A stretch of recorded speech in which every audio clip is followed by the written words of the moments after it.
ಬೇಸಿಗೆ ಆರಂಭ ಆಗಿದ್ದೇ ಆಗಿದ್ದು ಉತ್ತರ ಕರ್ನಾಟಕ ಭಾಗದಲ್ಲಿ ಕುಡಿಯುವ ನೀರಿಗೂ ಕೂಡ ತಾತ್ವಾರ ಶುರುವಾಗ್ಬಿಟ್ಟಿದೆ.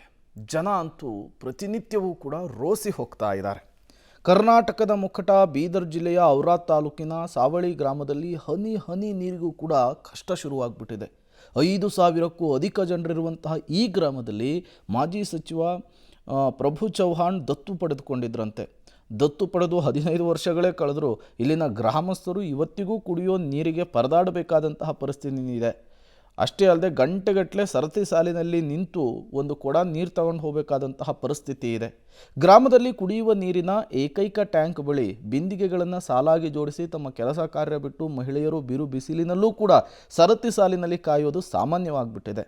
ಗ್ರಾಮದಲ್ಲಿ ನೀರು ಬರಲಿಲ್ಲ ಅಂದರೆ ಅನ್ಯ ಗ್ರಾಮಗಳಿಗೆ ಹೋಗಿ ಹಣ ಕೊಟ್ಟು ನೀರನ್ನು ತರಬೇಕಾದಂತಹ ಪರಿಸ್ಥಿತಿ ಇದೆ. ಪ್ರತಿದಿನ ಹನಿ ನೀರಿಗಾಗಿ 2-3 ಗಂಟೆಗಳ ಕಾಲ ಕ್ಯೂ ನಿಲ್ತಿದ್ದಾರೆ ಇಲ್ಲಿ ಜನ.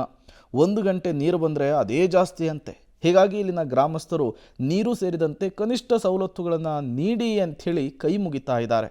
ಮೊದಲು ಕುಡಿಯಲು ನೀರು ಕೊಡಿ, ಇಲ್ಲ ಅಂದರೆ ನಮ್ಮನ್ನು ಮಹಾರಾಷ್ಟ್ರಕ್ಕಾದರೂ ಹೋಗೋದಕ್ಕೆ ಬಿಡಿ ಪ್ಲೀಸ್ ಅಂಥೇಳಿ ಈ ಸಾವಳಿ ಗ್ರಾಮಸ್ಥರು ಸ್ಥಳೀಯ ಜನಪ್ರತಿನಿಧಿಗಳು ಹಾಗೂ ಸರ್ಕಾರಕ್ಕೆ ಕೊನೆಯ ಎಚ್ಚರಿಕೆಯನ್ನು ಕೊಟ್ಟಿದ್ದಾರೆ.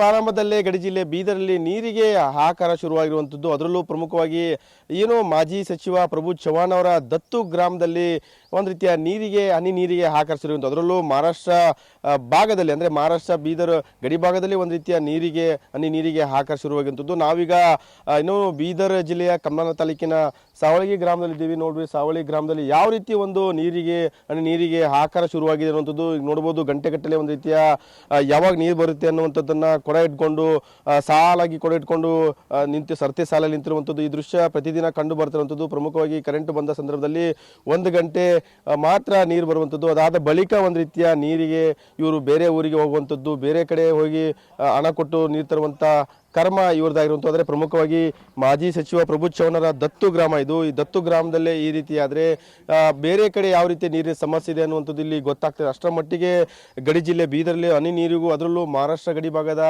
ಏನು ಒಂದು ಬೀದರ್ ಜಿಲ್ಲೆಯ ಗ್ರಾಮಗಳಿದೆ ಆ ಗ್ರಾಮಗಳಲ್ಲಿ ಒಂದು ರೀತಿಯ ನೀರಿನ ಸಮಸ್ಯೆ, ನೀರಿಗೆ ಹಾಹಾಕಾರ ಶುರುವಾಗಿರುವಂಥದ್ದು. ಈ ಒಂದು ಟ್ಯಾಂಕ್ ಇದೆ, ಈ ಒಂದು ಟ್ಯಾಂಕ್ ಮಾತ್ರ ಈ ಗ್ರಾಮಕ್ಕೆ ಒಂದೇ ಒಂದು ಕುಡಿಯುವ ನೀರಿನ ಟ್ಯಾಂಕ್ ಇರುವಂಥದ್ದು. ಬೇರೆ ಕಡೆ ಯಾವುದೇ ರೀತಿಯ ಕುಡಿಯುವ ನೀರಿನ ಏನು ವ್ಯವಸ್ಥೆ ಇಲ್ಲ.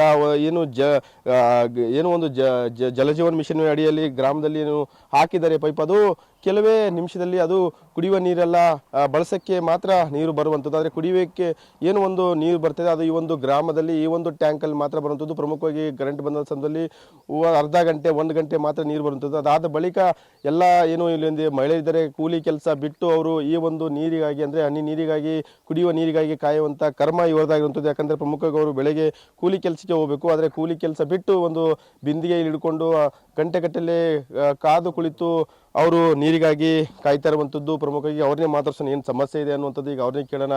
ನೀರು ಬರ್ತಲ್ರಿ ಡೈಲಿ ಇದೆ? ಬರಲ್ರಿ, ಲೈಟ್ ಇದ್ದೂರೇ ಬರ್ತದ, ಇದ್ದೂರಿ ಇಲ್ಲ.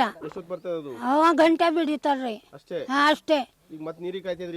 ಮತ್ತೆ ಏನ್ ಮಾಡ್ಬೇಕು? ಟಾಕಿಗೆ ಇರ್ತದ, ಇಲ್ಲ ನಾವು ಮಂದಿ ಅಂತದ್ ನೀರು ಕುಡ್ಬೇಕೇನ್? ಅವ್ ಟಾಕಿ ಅಂತ ತೊಳೆದಿಲ್ಲ, ಮಾಡೋದಿಲ್ಲ.